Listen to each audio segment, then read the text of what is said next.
एक एक बात ध्यान से सुनिए। तरुण अपने साथ 20 से 25 लड़के लेकर आया है और उनके हाथों में रोड थी, आयरन की रोड, हॉकी बैट, उनके हाथ में सब कुछ था। बात के बीच में ही वो पीछे से आ गया, पीछे से उसने सब पे वार किया, सीधा सरों पे वार किया उसने। सबसे पहला वार उसी ने किया था, मेरे भाई पे किया था इतनी जोर से जिसको दौरे पड़ना शुरू हो गए थे। उसी का भाई था, तरुण का भाई था अरुण, उसी ने उसके सर पे मारा था इतनी जोर से। मेरे और वो सारे नशे में धुत थे, वो सभी के सभी नशे में थे।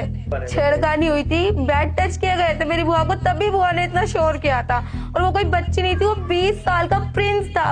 और बैट टच किए गए थे मेरी बुआ को, जहाँ मर्जी हाथ लगाया जा रहा था, इसीलिए घर वाले निकल के आए थे। पीछे से तरुण आके डंडे मारने लग जाते, वो भी आयरन के रोड। एक मारते ही मेरे चाचा का सर फटा, मेरे चाचा का सर फटा, उनके माथे पे 10 टाँके आए हैं। मेरे पापा के हाथ टूटा, मेरे चाचा का पसलियों पे लगी है। मेरी दादी और मेरी चाची पुलिस स्टेशन भी गई थी दावड़ी मोड़ पर, उनके एफआईआर वगैरह कुछ दर्ज नहीं करी। उन्हें बाहर से कह दिया गया कि चलो चलो जाओ यहाँ से। कम से कम भी 10-12 लोग हैं हमारे घर के जो जख्मी हुए और किसी को दिखाया नहीं गया, किसी की ट्रीटमेंट नहीं कराई गई, सबको जेल में ले जाके फेंक दिया गया।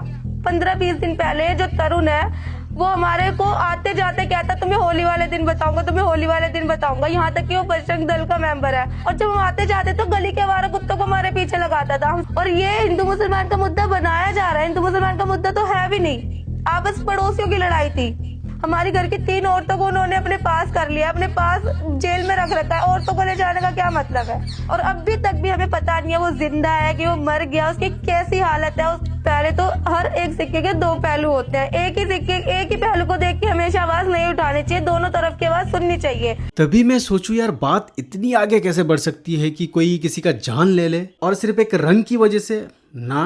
पर यहाँ कहानी तो कुछ और है यार। मतलब उनको मजबूर किया गया, उनके साथ छेड़छाड़ किया गया, तभी बात इतनी आगे बढ़ गई है। पर हमारे मीडिया वाले सिर्फ एक तरफा दिखा रहा है, इनकी कहानी कोई नहीं सुना रहा है, कोई नहीं दिखा रहा है कि इनके साथ कितना जुल्म हुआ पहले।